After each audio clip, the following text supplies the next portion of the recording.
es un invitado que tiene una historia pues con bastante, como yo llamo, fotos negras detrás. Es la primera vez que siento la necesidad de hacer público una enfermedad que me lleva atormentando 31 años. Y bueno, las moneditas sueltas me las daba a mí, a su hijo de 15 años, para que jugase a la máquina tragaperras. ¿Padre es ludópata también? Mi padre ha sido ludópata, ha sido alcohólico. Yo nunca lo he visto, pero sé que también ha jugueteado con las drogas. También iba de prostitutas. En el último año, en el 2024, solamente en impuestos, la comunidad autónoma de la región de Murcia ha recaudado más de 40 millones de euros de todos los salones que hay en Murcia. Llegaba viernes, llegaba a la discoteca, la primera chica que se cruzaba conmigo la mirada que yo notaba que le gustaba, me acercaba, intentaba terminar la noche, si no esa misma noche, a la siguiente quedada, en su casa. Mi enfermedad me decía: acuéstate con la mujer, la embaulas, la mandas a duchar. Esta es la mala suerte de que el primer cajón que abría daba en el clavo. Ahí estaban las joyas y ahí estaba si tiene dinero.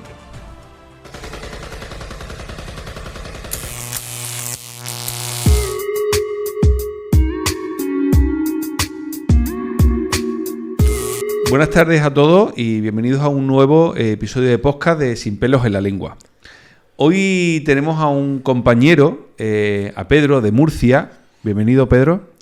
Gracias. Muchísimas gracias por venir, por estar aquí, por desplazarte, que ya sabes que es tu casa, Sin pelos en la lengua, para que podamos hablar de tu historia. Muchísimas gracias. Y nada, os decía, es un invitado que tiene una historia pues con bastante, como yo llamo, fotos negras detrás, y él está dispuesto pues a desahogarse y soltar un poco de lastre, que es muy importante, y sobre todo compartirlo con los espectadores, con vosotros, que siempre os va a ayudar para que se quite un poquito más el estigma, para que sepamos la gravedad que tiene la ludopatía dentro de la adicción. Y bueno, pues para eso estamos aquí con Pedro. ¿Nervioso? Un poquillo. ¿Sí? Un poquillo, sí. ¿Es la primera vez? Es la primera vez que me pongo públicamente, la primera vez que voy a contar mi historia, como bien dice el eslogan, sin pelos en la lengua, y es la primera vez que siento la necesidad de hacer público una enfermedad que me lleva atormentando 31 años de los 47 que tengo. Y sobre todo, pues, hablar de lo grave que es, de lo que te hace perder y sobre todo del amor que te pierdes. ¿Vale?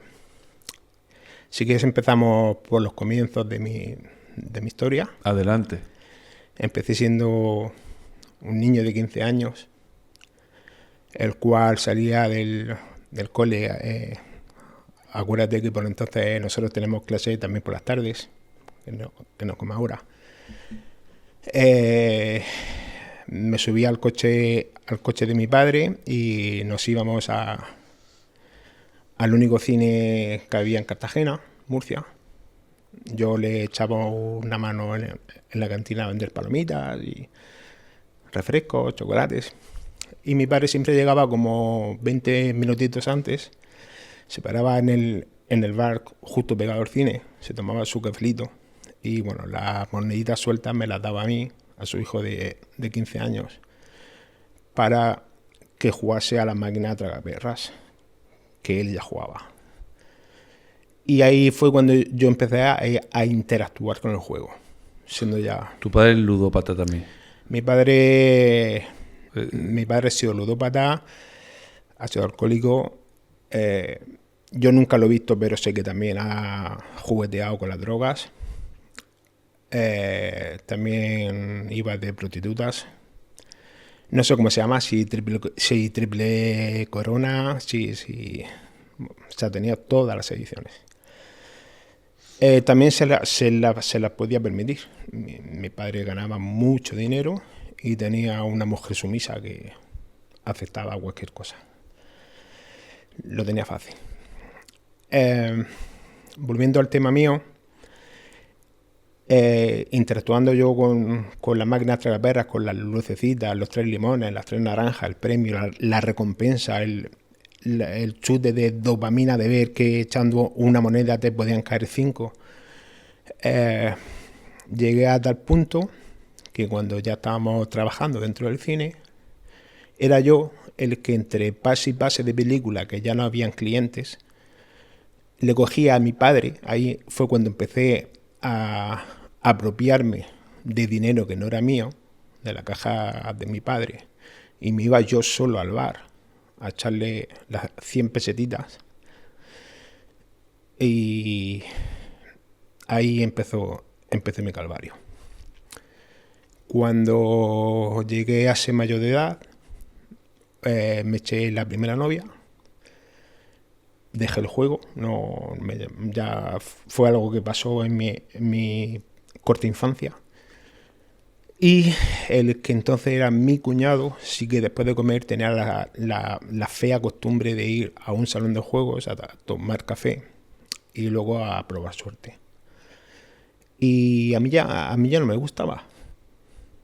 ¿Sabes, Javier? Ya habían pasado esos 3 años interactuando con el juego, pero a mí las máquinas tragaperras nunca me habían llamado la atención. Un día me dijo: cuñado, vamos, échale 100 pesetas a la máquina. Con la tan mala suerte que tenemos todos los ludópatas, que con esas 100 pesetas me tocó el jackpot. No recuerdo exactamente la cantidad, porque te estoy diciendo desde hace 30 años, pero me tocó un premio importante. Pues ya está. Se activó el clic. ¿Para qué voy a trabajar? Si con 100 pesetas gano 500.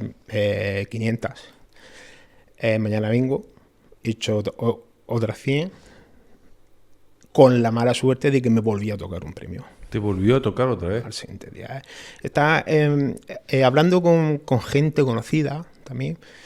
Hay un porcentaje muy alto de gente que cuando empieza a jugar, cuando empieza a interactuar con el juego, tenemos la tantísima mala suerte de que las primeras jugadas siempre nos toca. Es como que está predestinado.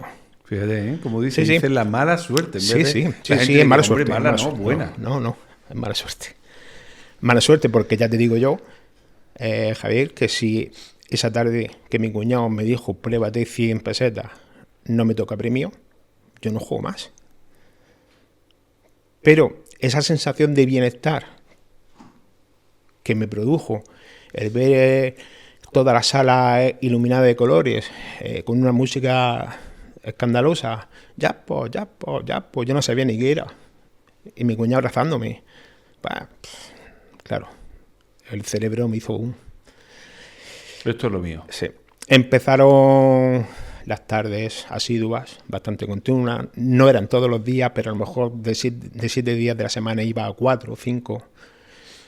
A veces jugaba más, a veces jugaba menos. Empezó a flaquear bastante mi poder adquisitivo. Tuve que empezar a pedir tarjetas de crédito.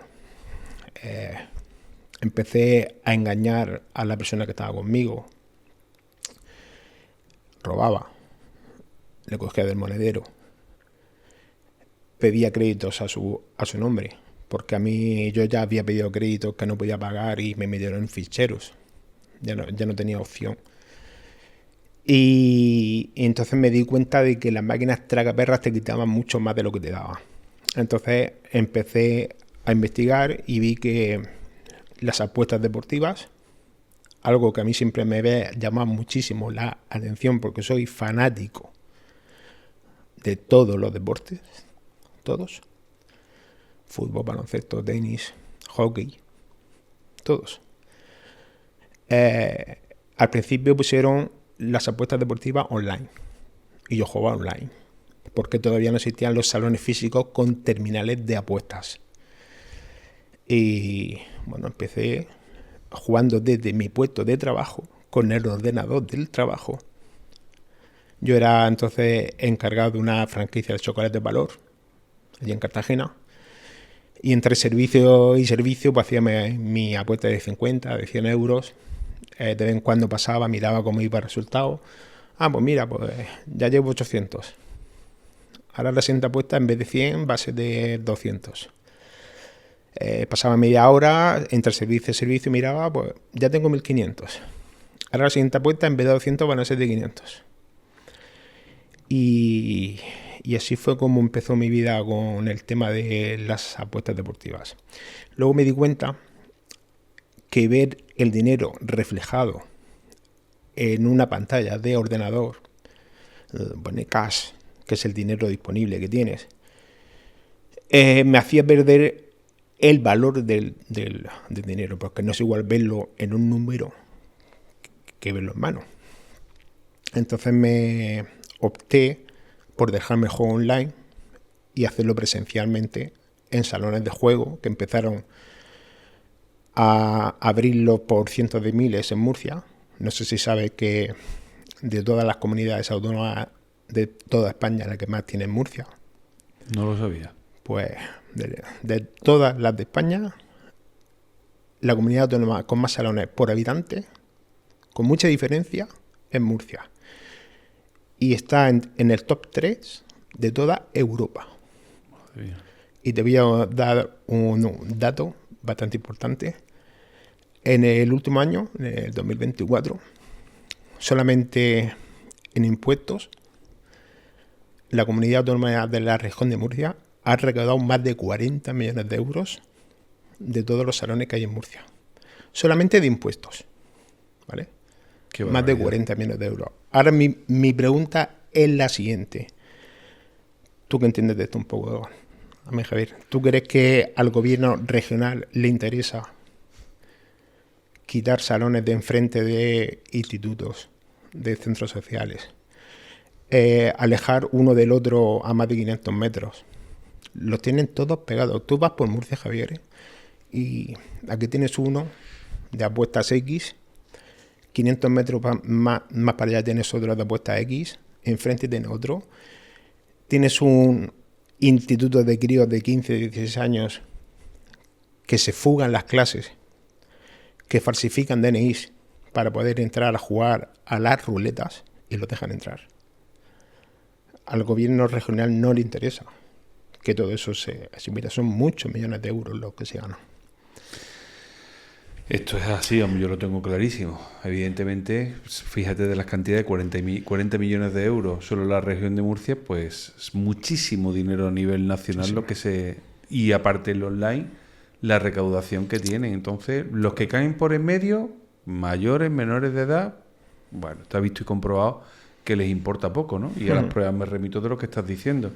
Porque en los salones muchos saben incluso que hay gente menor de edad. O sea, un chaval de 16 años te lo puede colar uno, pero no todos, ¿no? Entonces, saben. ¿Y qué me dices de los autoprohibidos? Bueno, eso ya ves. Bueno, pues te cuento yo el caso mío, sí que es particular, ya que estamos aquí. Yo estoy autoprohibido desde hace 1 año y 4 meses, ¿vale? Claro, yo he sido jugador residuo de muchos salones, me conocen los camareros, las camareras. Ya no hacía falta ni decir quién soy. Entro, me desactivan la máquina. No sé si tú sabes que para poder hacer apuestas tienes que dar tu DNI, estar autorizado y luego irte al terminal de las apuestas, desbloquearlo con tu DNI para poder acceder al menú para poder apostar. Bueno, pues yo estando autoprohibido, cuando me daban los tirones de querer jugar, aun estando en tratamiento, yo estaba en tratamiento, pero no estaba preparado psicológicamente para dejar el juego, porque a mí me gusta apostar, ¿vale? Lo he hecho toda mi vida. Y aun estando en tratamiento, pero no estando preparado para ello, y estando autoprohibido, he intentado hacer la triquiñuela para entrar a un salón que me conocía y sin decir mi DNI, directamente la chica o el chico de turno desbloquearme la máquina. Y eso está totalmente prohibido. A cualquier jugador, sea conocido o no sea conocido, cualquier persona que entre por una puerta de un salón de apuestas, se le debe y se le exige DNI físico y comprobación mediante foto que es la persona, y luego comprobación mediante numeración del DNI que es una persona que es apto para jugar. Y eso no se cumple tampoco. Muy importante que dediquen un poquito más de control y tiempo a este tipo de locales, ¿no? Pues para que se cumplan las leyes, ¿no? Pasa que yo, vamos, soy consciente de que ese tipo de cosas tenemos más compañeros en común que sabemos que les ha ocurrido lo mismo que a ti, y me parece absolutamente increíble. Pero bueno, así es como funciona. ¿Y cómo continúa entonces tu historia? Mi historia continúa después de los 18 años estos que te he dicho, que empecé con el que entonces era mi cuñado, y los primeros robos a la que era mi pareja. Y bueno, pues me pilla, ¿no? Porque al final los ludópatas intentamos engañar a diestro y siniestro a todo el que se pone por delante, pero cualquier pequeño error que tú cometas, al final te pillan, porque estamos hablando de dinero. Todo el mundo trabaja por y para el dinero. Empezaron a venir cartas de impago de préstamos de hipoteca, de tal, fueron tirando de la manta hasta que dieron que, bueno, que yo tenía varios préstamos abiertos a nombre de terceras personas, hechos delictivos, y bueno, me dieron un ultimátum que yo no podía seguir en esa casa. Me cogí y me marché. Entré en una profunda depresión que me dio por no jugar, me dio por comer. Fíjate cómo es la mente humana. Cambié el juego por la comida. En esos 3 años que estuve con esa depresión mayor, llegué a pesar 180 kilos. Yo de pequeño había sufrido bullying por un problema físico, y también porque era el típico gordito de clase.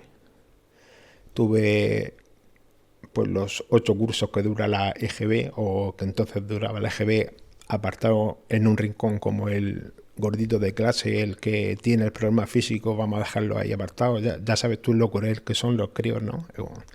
Con este tema. Y cuando llegó mi adolescencia, esos 14, 15 años, que ya te empieza a picar la curiosidad de, joder, tengo ganas de echarme una novia, de gustar, ¿no? De tal. Nadie me quería.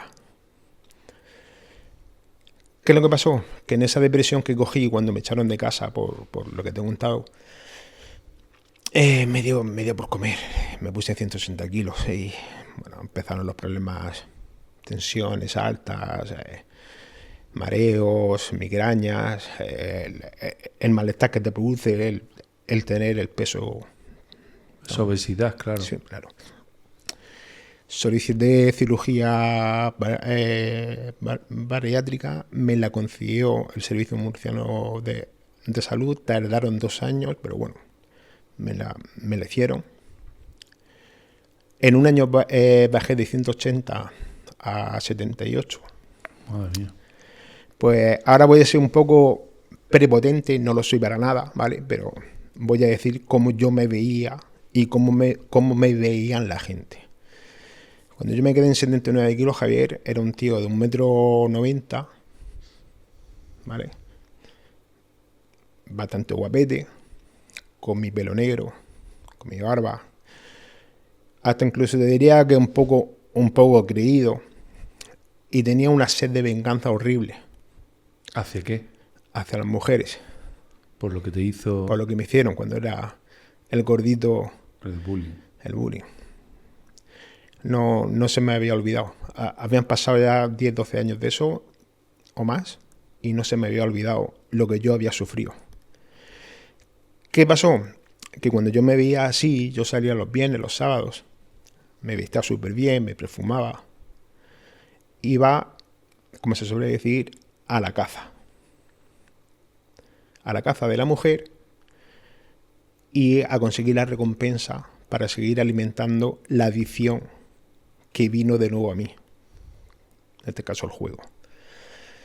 ¿Cuál fue el modo operandi? Pues llegaba viernes, llegaba a la discoteca, la primera chica que se cruzaba conmigo la mirada que yo notaba que le gustaba, me acercaba, yo soy muy charlatán, hablaba, nos reíamos, la invitaba a una copa, 2, y siempre intentaba terminar la noche, si no esa misma noche, a la siguiente quedada, en su casa. ¿Por qué? Porque yo no iba a ir a mi casa a conseguir dinero mío propio. Es un poco duro, lo voy a contar, pero es para que la gente vea hasta qué punto la enfermedad de la ludopatía te lleva a hacer cosas tan atroces y estoy tan arrepentido, tan arrepentido de haber hecho lo que he hecho en mi vida con la gente, que me estoy empezando a dar cuenta ahora. Son acciones que ver que cuando tú las haces, sinceramente, no eres tú el que las estás haciendo. Yo soy el que transporta la idea de la enfermedad. O sea, yo soy el cuerpo que realiza la acción, pero la acción me la están mandando a hacer mi enfermedad. Mi enfermedad me decía, acuéstate con la mujer, la embaucas, la mandas a duchar y en ese momento actúa. ¿Dónde se suele guardar las joyas? En las mesillas. Los armarios. El armario, en el tocador. Tienes 5 minutos para buscar. No sé cómo lo hacía. Aquí entra en escena de nuevo, como te he contado antes, la mala suerte de que el primer cajón que abría daba en el clavo. Ahí estaban las joyas y ahí estaba si tenía dinero. Y así lo hice una y otra y otra y otra y otra. Lo que no sé es cómo nunca nadie me ha denunciado. Vale.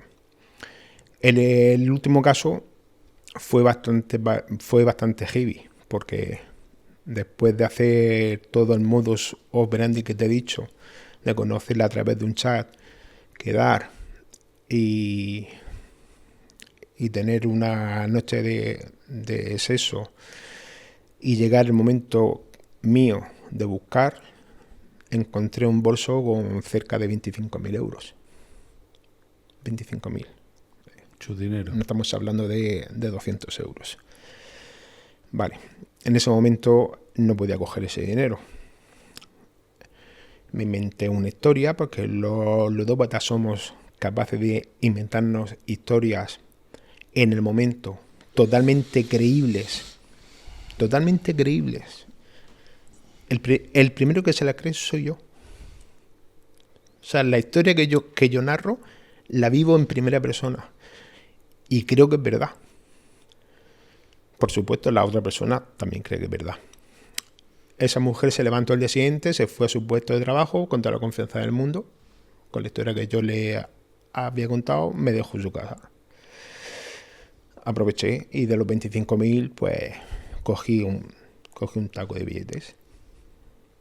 Y cuando me fui de casa, de su casa, lo primero que hice fue buscar un salón de juegos. Y no estaba muy lejos. Tú sabes que hoy día 500, 600 metros te encuentras uno. Cuando llegué, empecé a encontrar el dinero y había cogido 3.000 y pico de euros. Bueno, eso eran las 10 de la mañana. Ella llegó de trabajar a las 2:30. Yo ya no tenía nada. Me quedé también esa noche allí y al día siguiente ya me fui para Murcia. Volví a coger otros 3.000. y ya no la volvió a ver. Ni nunca me dijo nada de ese dinero. Sí que es verdad que yo, para paliar un poco el que se diese cuenta, le conté una historia que me tenía que cambiar de casa, que me había surgido un problema con el banco, que si me prestaba 400 euros para el alquiler de una nueva casa. Y lo único que me exigió después de no querer verla más fueron los 400 euros. Pero en los 6.000 y pico que yo le había cogido, jamás me pidió nada. Vengo a contar con esto, Javier, que la ludopatía es una enfermedad muy desconocida. Solamente la conoce, y nunca se termina de conocer, la persona que la sufre. Se te pasan a hacer millones de cosas por la cabeza. Te estoy hablando de gente que no conocía apenas, que la conocía de dos mensajes en un chat o de 2 copas en un pub. Pero ahora te voy a hablar de la persona más importante de mi vida, aparte de mis 2 hijas, que era el padre de mi madre, mi abuelo. La persona que más bondadosa, imagino que como todos los abuelos, más cariñosa, era Dios en la tierra, para mí. Amaba a toda su familia, era bueno con todo el mundo, generoso. Nunca nos faltaba nada con él. Las navidades, extraordinarias, el alma de la fiesta. Entró en escena otra vez de nuevo el bicho, hasta para atacar a la persona que más quería. Abuelo, tengo un problema grave de salud. Mi madre no lo sabe. Te lo cuento a ti porque tú sabes que para mí eres como mi padre. Necesito 18.000 euros para una intervención. Tú sabes que yo estoy trabajando en tal sitio, que gano tanto dinero. Yo te prometo ir pagando las cuotas. Por favor, ayúdame. No quiero que mi madre se entere de esto. Ya, Pedro, tú es tu madre. Ya, abuelo, pero por favor. Total. Hipotecó su casa. No se lo dijo a nadie, ni a su mujer, a mi abuela, ni a mis tíos. Yo tengo 3 tíos, 2 tíos y 4 tías más. Ni mis primos, ni a nadie. El hombre, con toda su buena fe, con toda su bondad, escrituró, hipotecó, sacó el dinero, me lo dio y me lo fundí en el juego. Llegaron las primeras cuotas. Yo sí que es verdad que las primeras 2-3 cuotas las pagué, pero a la cuarta, lo que nos pasa a todos los ludópatas, que a veces estamos aquí y al día siguiente estamos aquí, pero casi siempre estamos aquí. Para estar aquí, o tenemos que robar, o tenemos que pedir préstamos, o tenemos que engañar. Llegaron las primeras cuotas de impago. Mi abuelo me llamaba: ¿pero qué te pasa? No, abuelo, pues la típica cosa es que este mes el trabajo no va bien, mi jefe no me ha pagado, me paga menos, tal. En vez de 300 te di 100, el mes que viene en vez de 300 te di 500, es así, se fue acumulando la deuda. Y llegó la tragedia. Vale, llámalo karma, llámalo como quieras. Mi abuelo enfermó de colon, cáncer de colon,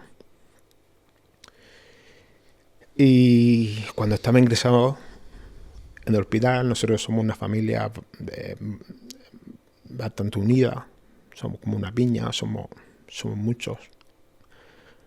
Tengo muchos tíos, tengo muchos primos, tengo muchas parejas de primos. Y nos juntábamos allí en la sala de espera esperando a la trágica noticia del médico de a su padre le quedan X meses de vida porque esto no tiene operación. Mi abuelo solamente preguntaba por mí. Y mira si tenía hijos y nietos. El Pedro. Quiero hablar con el Pedro. Claro, yo sabía por qué quería hablar conmigo. Total, que yo entraba, Pedro, por favor, llorando, un hombre de 83 años, sabiendo que se iba. Pedro, por favor, haz lo posible, quita esto de la casa. Lo único que le voy a dejar a mis hijos, a tus tíos, es la casa. No tengo más. Dice, tengo 10, 12.000 euros en la cuenta.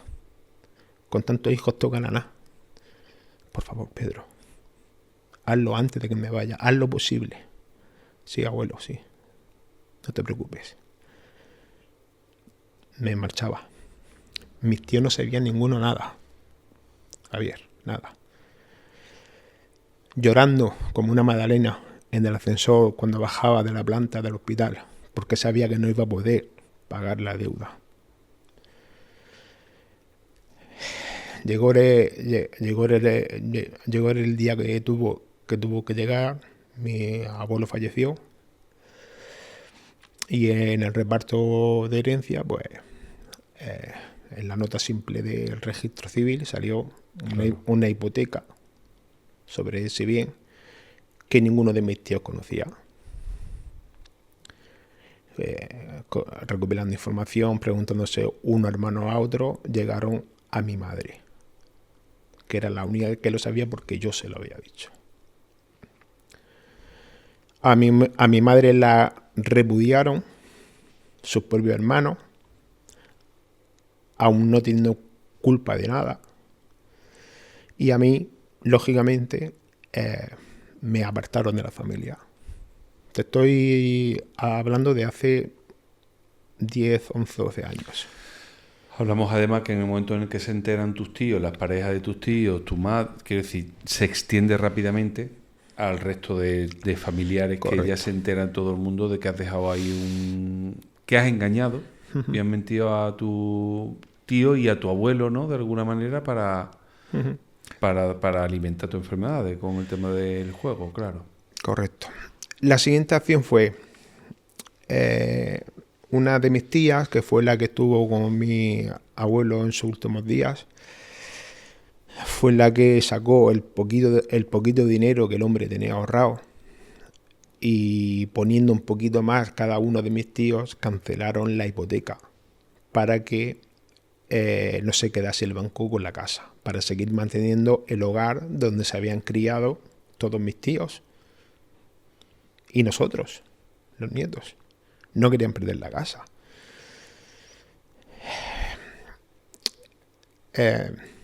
Lo peor que me ha pasado en mi vida, yo cruzarme con un tío mío, de hecho me sigue pasando a día de hoy, con una tía, con una hija de una tía, con una prima, con un primo. Llegar una noche vieja que están todos en casa de mi abuelo celebrándolo todavía porque lo siguen manteniendo vivo. El espíritu que mi abuelo transmitía en las fiestas de Navidad sigue presente en casa de mis abuelos. Se juntan allí todos. Pues tú no vas. Pero yo no voy, no puedo ir.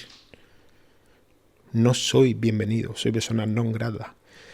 De hecho, el año pasado cené en Nochevieja en casa de mi madre y mi madre me dijo: vamos a comernos la uva en casa del abuelo, que están todos allí, todos los tíos, todos los primos. Estaba mi mujer conmigo.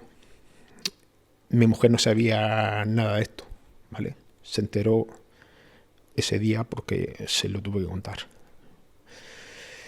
Fuimos y nada más abrir la puerta, todo lo que era júbilo de una fiesta de Nochevieja se convirtió en un puñetero velatorio porque vieron al mismísimo demonio entrar por la puerta. Sí que es verdad que algún tío que otro, que he tenido más afinidad que otro, ahora empieza a hablarme, pero ya no es el mismo feeling, ¿no? Ya no es la misma gracia.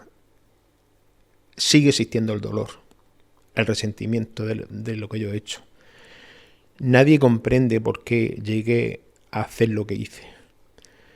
Y nunca me he dado la oportunidad de poder juntarlo a todos, porque no he tenido el suficiente valor de decir: titos, titas, primos, primas, vamos a juntarnos todos en casa del abuelo, que os tengo que explicar qué me pasa.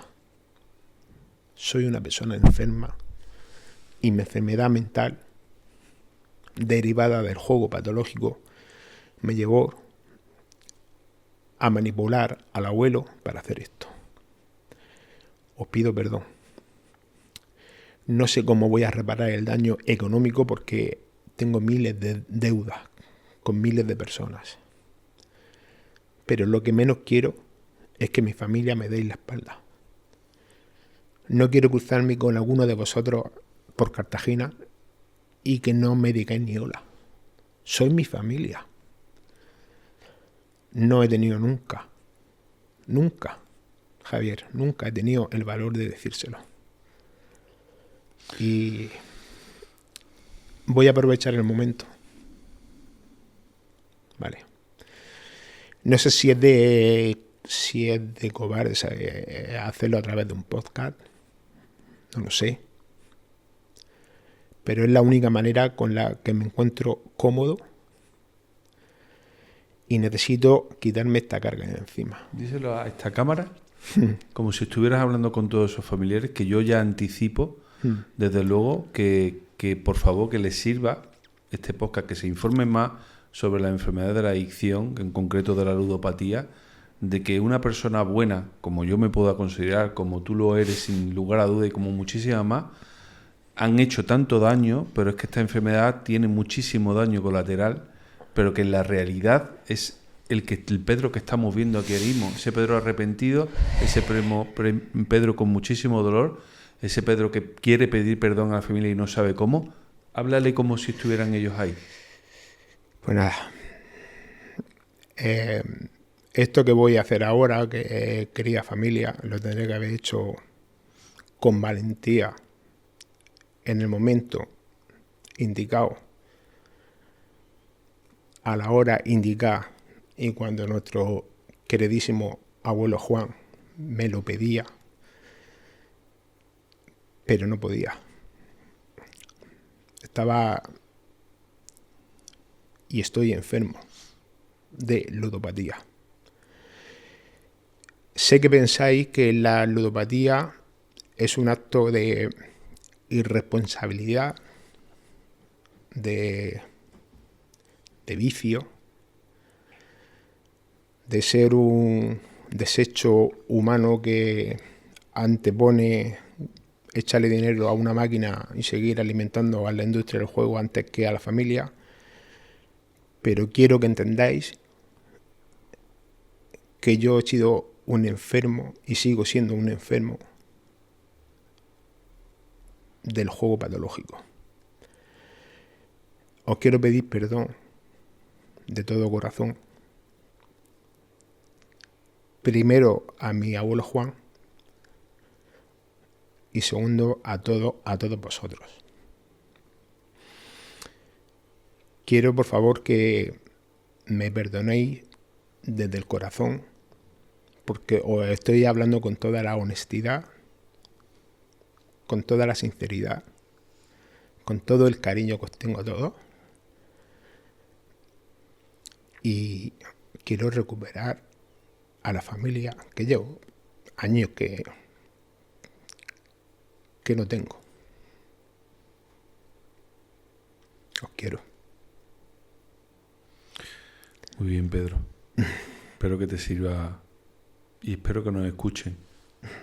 A mí, fíjate, se me ponen los pelos de punta de escucharte y me da muchísimo sentimiento porque sé lo que sufres y ese sufrimiento que tienes de todas las personas que le has hecho daño, que tú identificas y ya sabes que no eres tú, que es ese demonio que cada adicto lleva dentro y que hay que tratarlo. Por eso estás en tratamiento, por eso estás en recuperación y por eso estás haciendo los esfuerzos que te exigen para que no puedas volver a jugar. Vamos a coger fuerza para seguir un poquito. Sí. Bueno, después de toda de lo que pasa con tu familia, me hablaste de esa primera pareja, entiendo que tenéis más parejas, hijos, viven, aparte de tu madre, que también me dices que lo sabía, ¿cómo viven todo esto? ¿Cómo está a día de hoy? Vale. Mi madre... Habla de lo que quieras hablar, ¿eh? Sí, sí.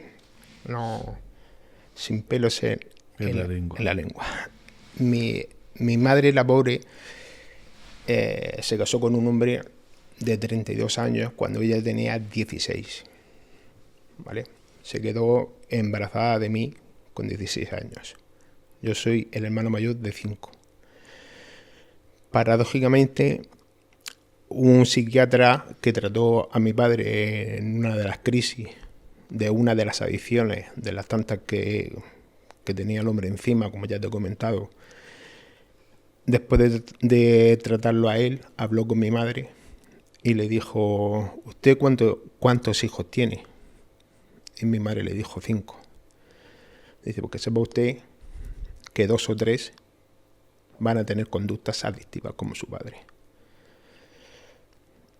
Y no se equivocó. Madre, la pobre no es todo lo que ha sufrido, claro, entre muchísimo. el marido y los hijos, y para que digan que luego que esto no tiene predisposición genética. Se separó de mi padre. Mi padre y mi hermano segundo se llevaban a hostias, literalmente a hostias. Mi padre llegaba borracho por las noches y quizás también toma de coca o de lo que fuese, y la tomaba, lo levantaba de la cama y lo hinchaba literalmente a hostias, y el otro al padre, y el padre, y se formaba la de Cristo en casa.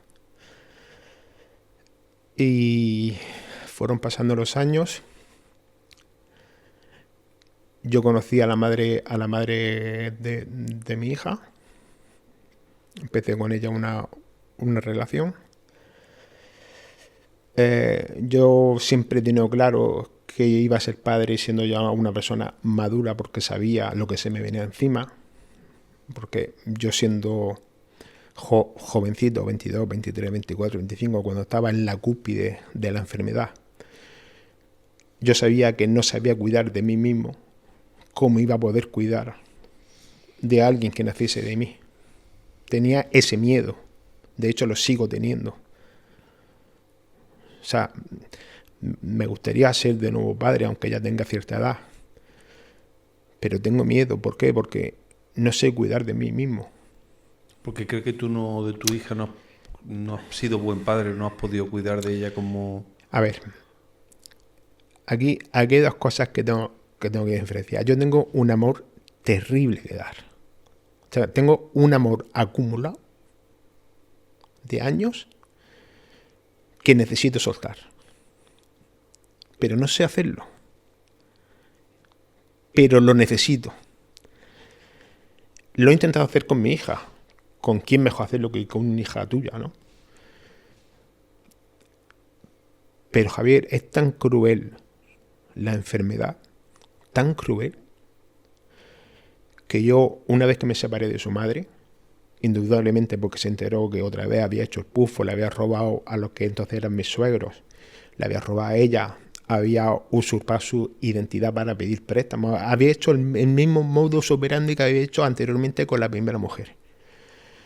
Y me dijo: te pones en tratamiento o se termina. Mi hija tenía 3 años.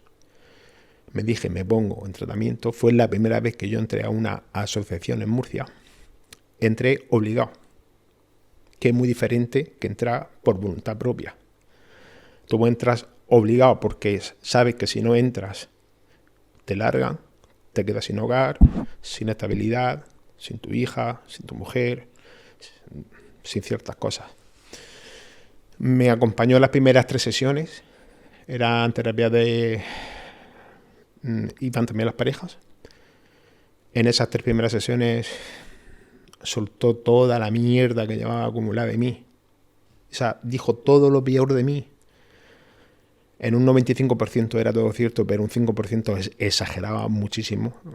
Me puso, bueno... También es verdad que me lo merecía. Y cuando soltó toda su mierda, a la 4ª sesión ya no vino. Y me marchó de casa. Y me quedé solo. Sin el amor de mi hija, que tanto deseaba dar, que se lo daba. Yo era el típico padre que cuando lloraba de madrugada se levantaba, la madre, yo le daba toda su papilla, me la llevaba al parque, le hacía... O sea, mi hija era mi vida. ¿Vale? O sea, todo lo malo que yo tenía encima mía y de mi cerebro, lo volqué en hacer el bien con mi hija. A la 4ª sesión no vino y me dijo que me marchaba de casa, que ya no me iba a acompañar más, que yo no iba a salir nunca de este mundo y que ahí me quedaba con todo, palabras textuales, con todos los despojos humanos que habían allí. Y así fue. Me quedé un año entero yo solo yendo cada jueves, creo que era, a la terapia de grupo y estuve un año sin jugar. Centrado en estar bien con mi hija y en recuperarme. Cuando yo creí que ya había pasado el periodo de abstinencia y que podía controlar esa falsa expectativa que nos creemos que ya estamos curados y que ya no vamos a volver a caer en el mundo este de juego, de alcohol o de drogas, pedí el alta voluntaria en contra de lo que el psicólogo me recomendaba. Bueno, pues Javier, pues después de firmar el alta voluntaria, a las 2 semanas ya estaba volviendo a jugar. Con más fuerza. Descuidé el cariño y el amor de mi hija. Los fines de semana que me tocaba llevármela conmigo. Su madre vive en Murcia y mi madre, la abuela de mi hija, vive en Cartagena, a unos 60 kilómetros. Y yo los fines de semana aprovechaba, cogía a mi hija y me la llevaba a casa de mi madre para pasar el fin de semana con mi hija en casa de mi madre para que mi madre no perdiese el afecto con su única nieta. De hecho, en mi familia la única nieta es ella. Tiene también un nieto, pero la primera fue ella. Fíjate hasta qué punto llega esta enfermedad a hacerte tan sumamente, no sé el adjetivo que ponerme, tan ruin, tan malísima persona, que cuando mi niña de 3 años iba detrás del coche en su silla, durmiendo, de camino a Cartagena, bajando un puente que hay a 1 kilómetro de casa de mi madre, justo a la bajada del puente, hay un salón de juegos. Pues yo, cada vez que mi hija se subía conmigo al coche, aparcaba el coche en doble fila, aprovechando de que estaba la cría durmiendo, entraba corriendo al salón de apuestas, hacía la apuesta que fuese, la que fuese, no estaba ni estudiando, ni pensando, ni nada. Me metía en directo, no sé si tú sabes lo que son las apuestas en live, partidos que están jugando en directo, pum, pum, pum, 100, 200 euros, rápido para tener ese chute de dopamina que mi cabeza me pedía. Como el de sustancia se hubiera metido una raya. Correcto. Esa jugada me salió bien 5 o 6 veces, porque cuando volví al coche mi niña seguía durmiendo. Llegaba a casa de mi madre, la despertaba y nadie sabía nada. Yo con mi apuesta en el bolsillo y nadie sabía nada. Pero un día, cuando salí del salón, mi niña estaba llorando. Venga, lloraba. Un ataque de pánico. Papá. Claro, me sentí la peor persona del mundo. Ver a mi hija, que la había dejado sola en un coche, mientras que yo me estaba gastando el dinero que no tenía en hacer una apuesta, me mató. O sea, cuando yo llegué a casa de mi madre, que estaba 600 metros más para adelante, mi madre me dijo: ¿qué te pasa? Digo, nada, no se lo dije. O sea, yo estaba abatido por completo. Fue la primera vez que fui consciente del daño que se le puede hacer a un hijo por ser ludópata. O sea, ese abandono instantáneo de 2 minutos, que mi hija se despertó y que vio que en el coche estaba sola, que no estaba su padre y que su padre estaba haciendo una puñetera apuesta de fútbol, tío. O sea, fue tremendo para mí. Pero lo peor es que ni pasando por estos traumas que te estoy contando, que cualquiera que lo escuche puede pensar lo que puede pensar, y soy consciente de las críticas que voy a recibir por estos comentarios que te estoy haciendo a ti, pero es que necesito hacerlo. Necesito que la gente sepa hasta qué punto la enfermedad de la ludopatía te hace hacer cosas tan sumamente horribles como las que estoy contando aquí. Sé las críticas que voy a recibir y estoy preparado para ello. Pero quiero que la gente entienda que los ludópatas somos unos gravísimos enfermos mentales y hacemos cualquier cosa a las personas que más amamos. Y el gran problema para mí de la ludopatía es que te roba recuerdos y te roba amor. Javier, yo no sé lo que es amar. Javier, yo me he perdido recuerdos de la infancia de mi hija por estar más pendiente de si uno marca un gol o de si uno saca un córner. Soy consciente ahora. Y ojalá algún día, no sé si esto compete a los gobiernos, a la sanidad, a las comunidades. Los mismos eslogans que ponen en las cajetillas de tabaco bien grandes, fumar mata, con fotos de gente con cáncer de pulmón o con vejigas rotas o con pulmones dañados. Esas fotos tan impactantes, ¿no? Que impactan. O los anuncios de la DGT de si no usas bien el cinturón o si el exceso de velocidad y salen gente volando por los parabrisas. Son anuncios bastante impactantes, ¿no? Para la sociedad. Ojalá que los gobiernos o a quien compete hacer esto den luz a lo que te puede llegar a hacer ser jugador patológico de juego, ser adicto patológico de los juegos. Ojalá haya unos eslogan súper grandes en los rótulos de los salones de juego, que pone salón fulanico, que ponga un rótulo bastante bien grande, que uno de cada 4 personas que entran a ese salón van a seguir siendo ludópatas, que 1 de cada 4 que entren a ese salón van a ser adictos a los juegos de por vida y van a arruinar familias o que tomen cualquier tipo de actividad. O sea, que pongan centros donde se conciencie a la juventud del problema tan grave que tenemos, que esta va a ser la enfermedad del siglo XXI.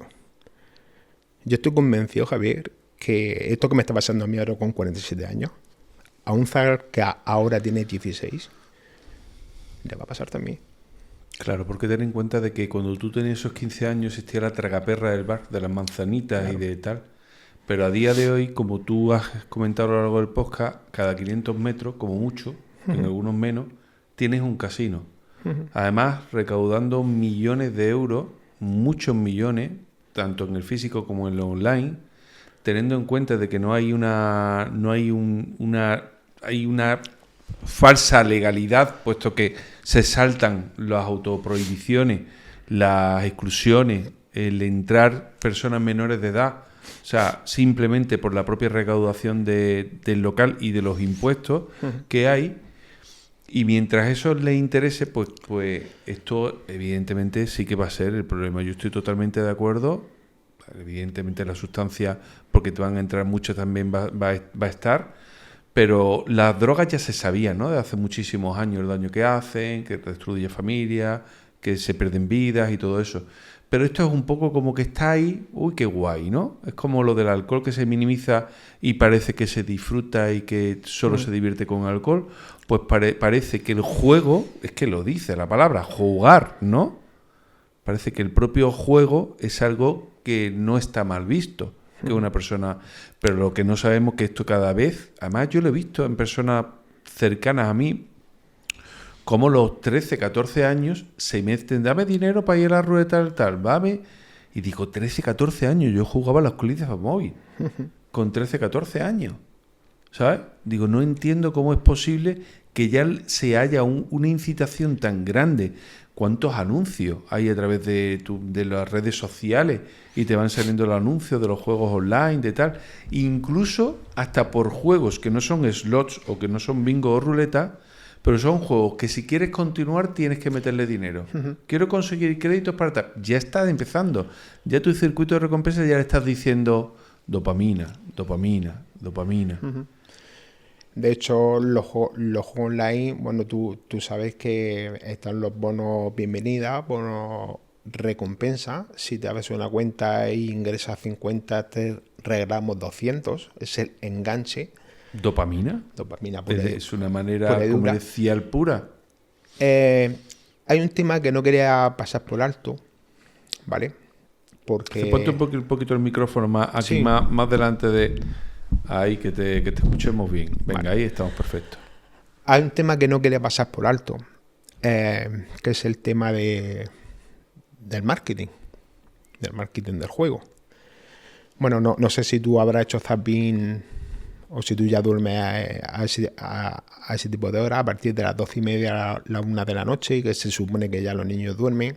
Yo estoy en el tercer sueño casi ya. Bueno, ahora, pues si algún día consigues estar despierto 12:30 a 1, haz zapping en cualquier cadena de televisión, en cualquiera, en la que tú quieras.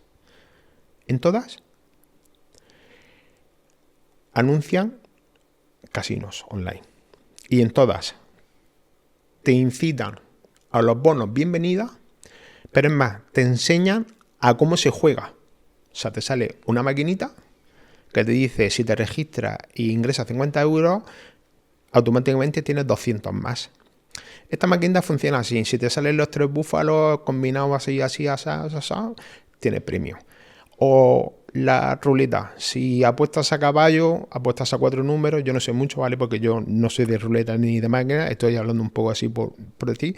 Pero bueno, te dan un curso intensivo de cómo jugar. Entonces, como decía un buen amigo mío, imagínate que a las 12:30 de la noche pones Telecinco y sale Telepollo. Si me ingresas 30 euros, te regalo 3 rayas de coca y te digo cómo te la tienes que meter. Pues, igual. El marketing en el juego ha llegado hasta tal punto, no sé si tú te acuerdas del Real Madrid de los Galácticos, su camiseta, la publicidad del Real Madrid Club de Fútbol, el club más seguido en el mundo, era Bitqueen. Bitqueen es una casa de apuestas online.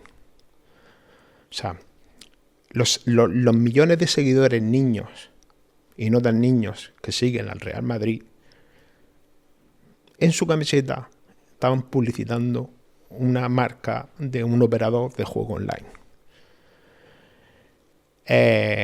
Imagínate los 2 años que tuvo el Real Madrid publicitando Bitqueen, los ingresos de esa compañía, cómo subieron. O sea, hasta límites insospechados.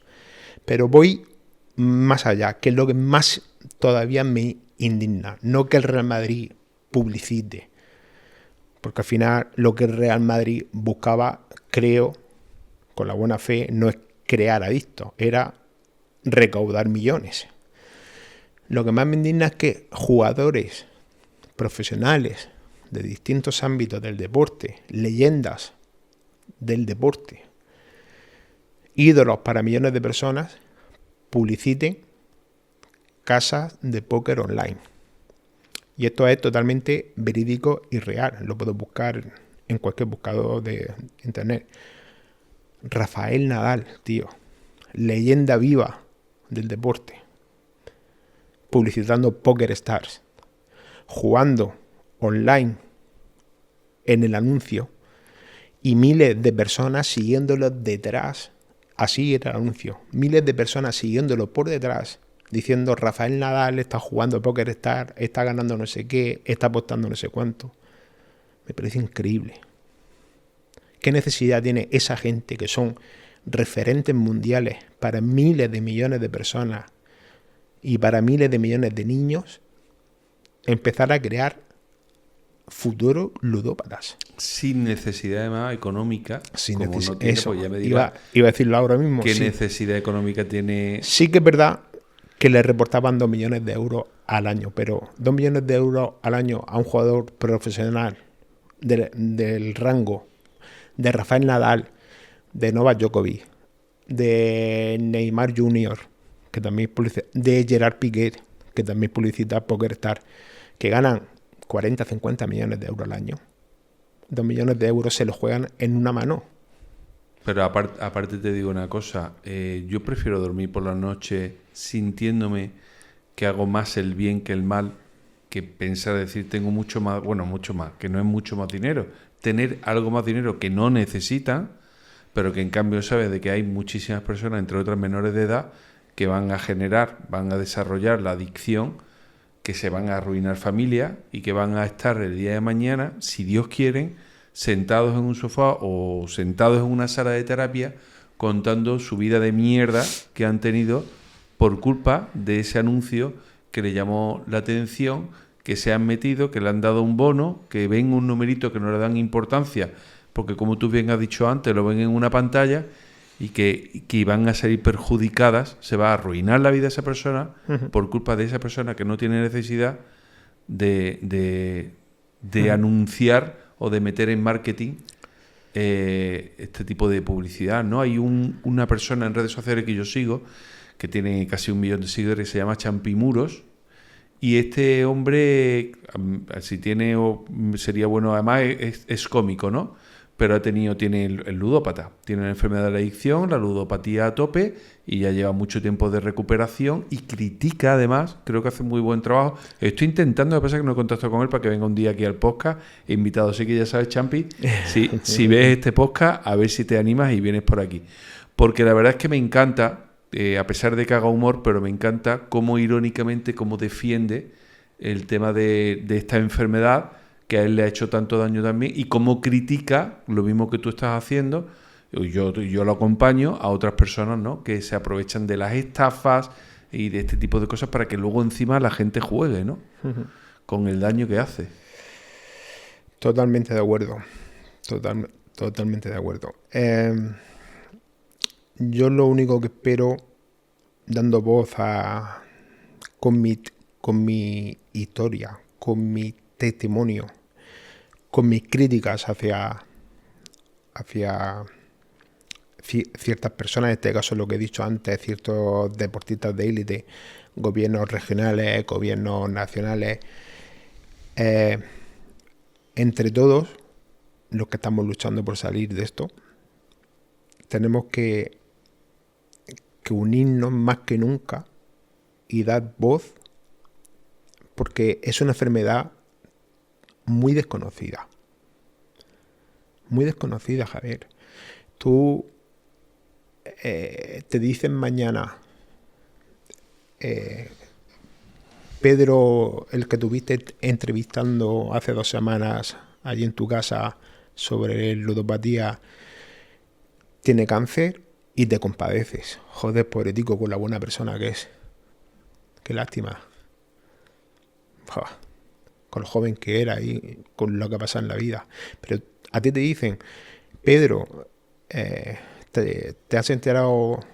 Imagínate que yo, en vez de venir hoy a contarte que soy ludópata, te cuento que soy presidente de la región de Murcia. ¿Sabes que Pedro es ludópata? Hay mucha gente que piensa, por lo que te he dicho antes, que soy un irresponsable, que soy un vicioso, que antepongo el gastarme el sueldo del mes en una máquina antes de darle de comer a mi familia. O sea, hay muchísimos millones de gente que no entiende que la ludopatía es tan grave como tener un cáncer. Peor. Me lo dices, me lo cuentas. ¿Cuántas veces he muerto y he resucitado? En 31 años. Muchísimas. Porque qué sentimiento, no lo hemos hablado, pero bueno, antes de terminar, sí me gustaría decir, ¿cuál es el sentimiento de un ludópata cuando llega al coche y ve a su hija llorando? Cuando ve que se gasta el sueldo del dinero que no tiene, cuando ve que engaña a uno conocido para estafarlo con inventos, cuando ve que cosas que necesita para casa y no las compra, cuando ve todo este tipo de... ¿Cuál es ese sentimiento? Y que va por delante, porque no hay un disfrute, que va por delante el propio... ¿Sabes qué pasa, Javier? Que hay muchas personas, bueno, cada persona es un mundo, ya lo sabes tú, cada persona manifiesta sus sentimientos de una forma u otra. Hay quienes no le importa llorar delante de su mujer o de su hija, y hay quienes lloran solos, en soledad. Yo soy de esa segunda clase de personas. Yo tengo 2 hijas, ¿vale? Pero en realidad tengo 4. Y te explico. Yo vivo actualmente con mi mujer. Llevamos casi 11 años de relación, y ella tiene 2 hijas de un matrimonio anterior, de 17 y 13 años. Yo las conocí cuando, ya te digo, llevo 11 años con ella, tienen 17 y 13, pues imagínate, eran 2 crías pequeñas cuando yo las conocí. Son mis hijas. No soy su padre, pero son mis hijas. Más aparte las 2 que yo tengo. Yo he llorado millones de veces, Javier, de llegar el día 1, de ingresarme la nómina, el mismo día 1 sacar los X miles de euros de mi nómina y no durarme ni una hora. Y luego yo pensar, ¿cómo coño alimento yo a mi familia? ¿Qué excusa? Si ya no me quedan más excusas que ponerle a mi mujer. ¿Cómo le digo? ¿Qué hago? ¿Cuántas veces he pensado en suicidarme por no contarle a mi mujer otra milonga? ¿Cuántas? Infinidad.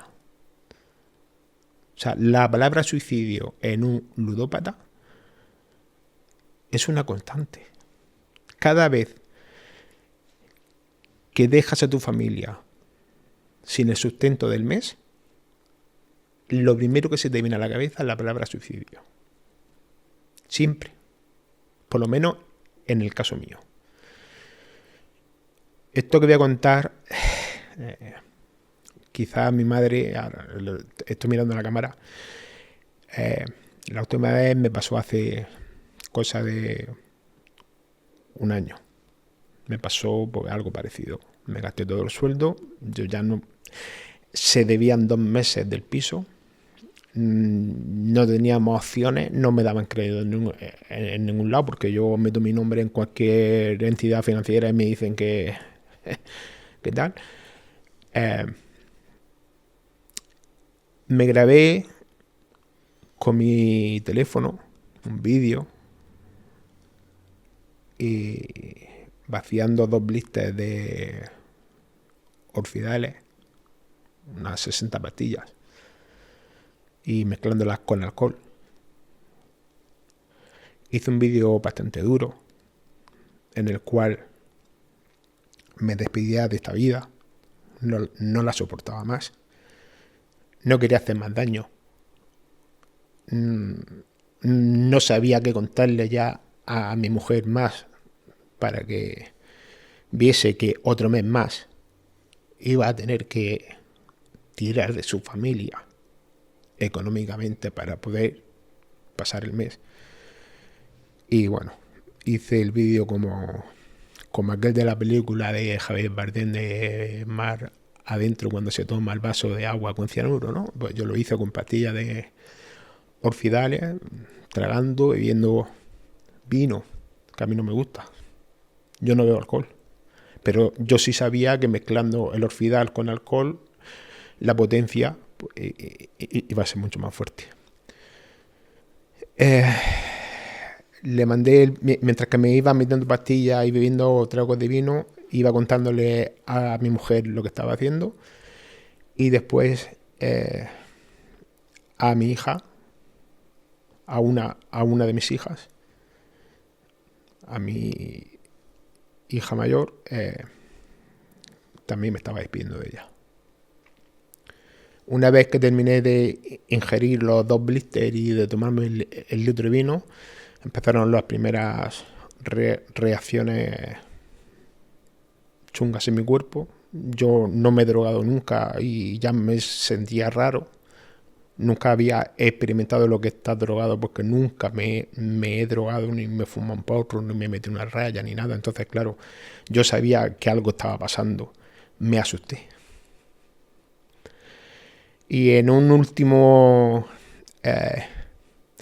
halo de vida, por llamarlo de alguna forma, marqué el 112 y medio como pude, hablando entrecortado, le dije a la chica que se puso al otro teléfono que me había tomado 60 Orfidales con un litro de vino, y gracias a Dios vino en cuestión de minutos la policía, la ambulancia, ella, mi mujer, que siempre está a mi lado, a pesar de todas las cosas que le he hecho, que te he contado a ti.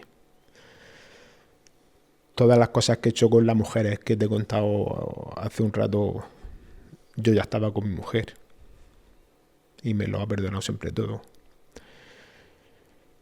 Y me salvaron la vida.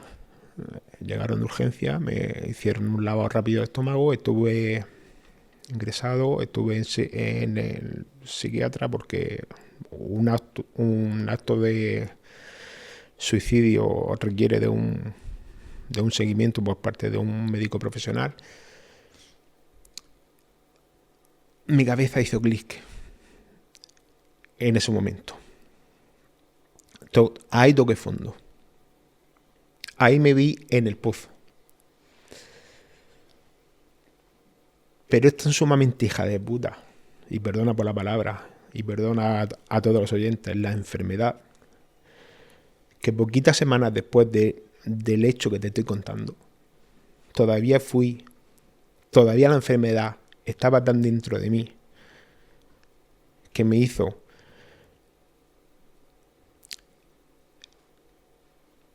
embaucar.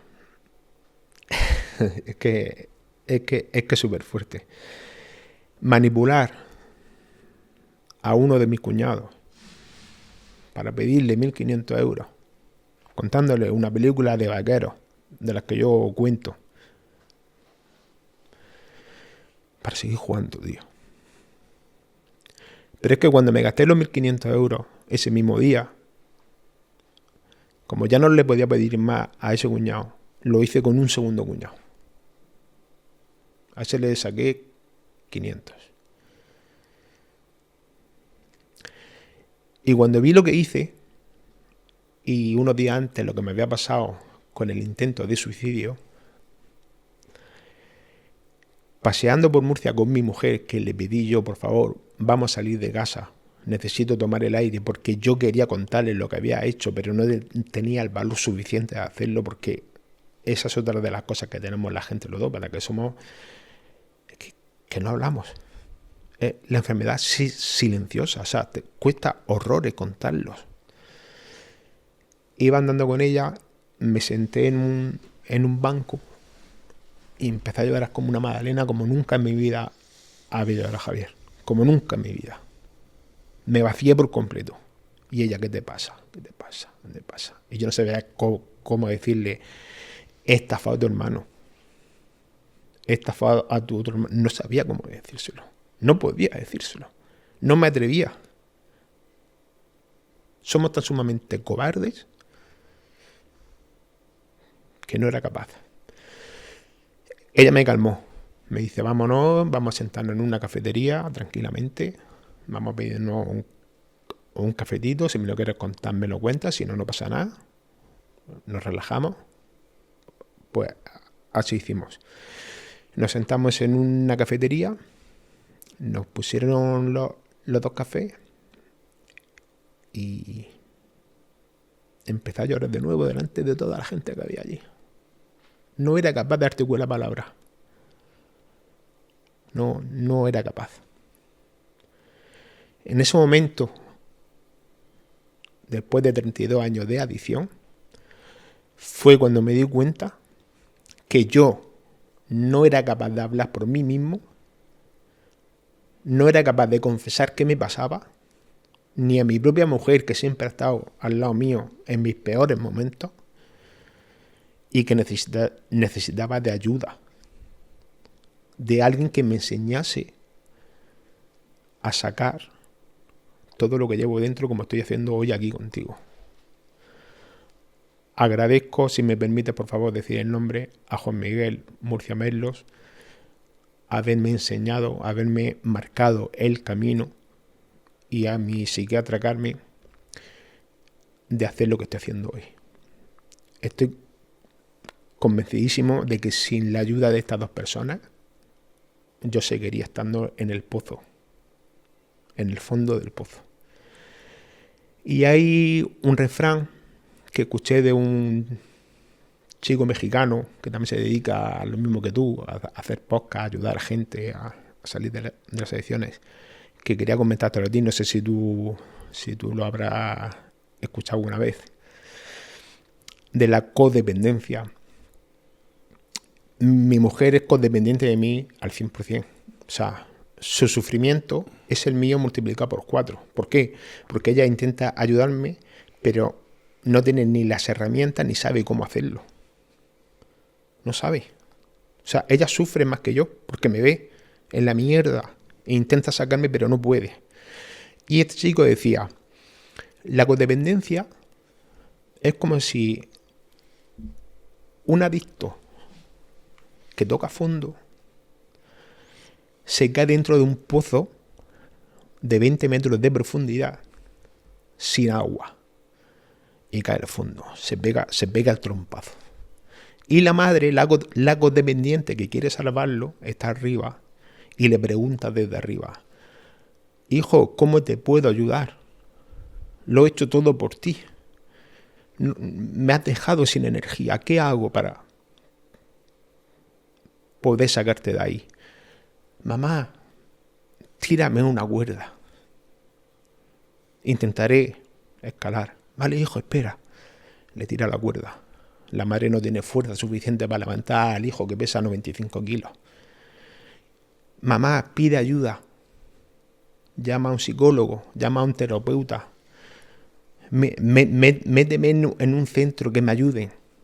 Su madre va y viene el terapeuta y viene la psicóloga. Y entre los tres intentan levantar al adicto de los 20 metros que está en el pozo. Y tampoco pueden. Porque se resiste. Entonces llega el paciente, es adicto, rehabilitado de muchos años, y se tira de cabeza al pozo. Y se pega un trompazo con él abajo. Y este le dice: tío, ¿estás tonto o qué te pasa? Si no pueden conmigo, ¿cómo nos van a sacar de aquí a los dos? Dice: tranquilo, amigo. Yo ya estoy aquí y sé cómo se sale. Yo te voy a ayudar a salir de aquí. Por eso, la importancia de las terapias de grupo. El apoyo que nos damos los unos a los otros. He dado mi agradecimiento a la valentía que estoy teniendo, o creo que es valentía, no sé cómo llamarlo, de estar aquí contigo y contarte toda la historia que te estoy contando, bastante dura, a Juan Miguel y a Carmen, pero indudablemente sin la ayuda de mis compañeros de terapia tampoco los quiero dejar atrás, y quiero mandarle un fuerte abrazo y agradecimiento por la ayuda que me están prestando. Muy bien, Pedro. Pues ese agradecimiento se lo doy yo a Juanmi también, que es un gran compañero, un gran amigo y que le tengo mucho cariño. Y por supuesto todas las personas. La terapia de grupo es fundamental. Muchas familias me dicen a mí: yo quiero individual con el psicólogo. Digo, no. El tratamiento, la terapia grupal es una parte fundamental y vital, y es importante que también la gente lo sepa. Pues Pedro, me quedo para finalizar con todo ese amor que tienes dentro que tienes que dar. Lo vas a dar, no tengas ninguna duda, porque se te ve la buena persona que eres.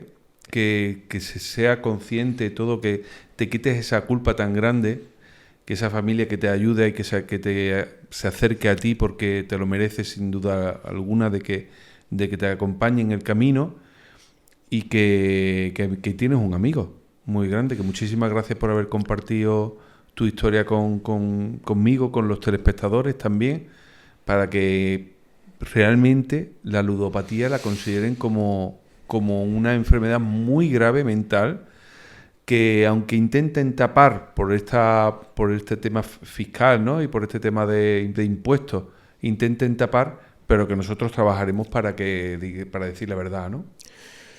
Pues yo quisiera decirte que muchísimas gracias. En mi primera experiencia a nivel podcast, a nivel reel, a nivel exponerme públicamente y contar mi historia bastante dura.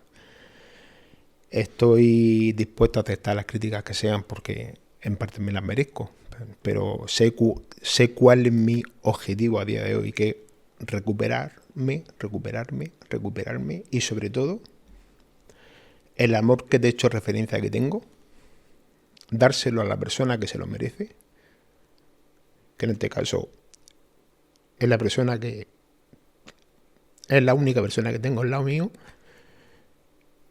Y el día de mañana, como te he comentado a ti hace un rato, con la experiencia que vaya cogiendo y con la experiencia que ya tengo, por desgracia, de los 30 años de adicción al juego, ayudar a salvar vidas, como Juan Miguel, por ejemplo, está haciendo conmigo. Me encantaría poder ayudar a otras personas a que dejen de sufrir, a que dejen de hacer daño, y en definitiva, Javier, a crear un mundo mejor y más sano. Muy bien, que así sea. Ojalá. Muchísimas gracias por acompañarnos, Pedro. A ti. Y ya sabes que esta es tu casa, puedes venir cuando quieras. Muchísimas gracias. Vale. Y a vosotros, pues gracias por estar ahí, por acompañarnos un capítulo más. Y no os olvidéis, ¿vale? Para nosotros es muy importante, es gratis, darle ese me gusta, comentar, que siempre respondo a cualquier comentario que pongáis aquí, y suscribiros y darle a la campanita para que estéis informados, porque quedan muchos capítulos por delante y seguro que seguiremos ayudando a las personas que más lo necesitan. Gracias y un beso grande.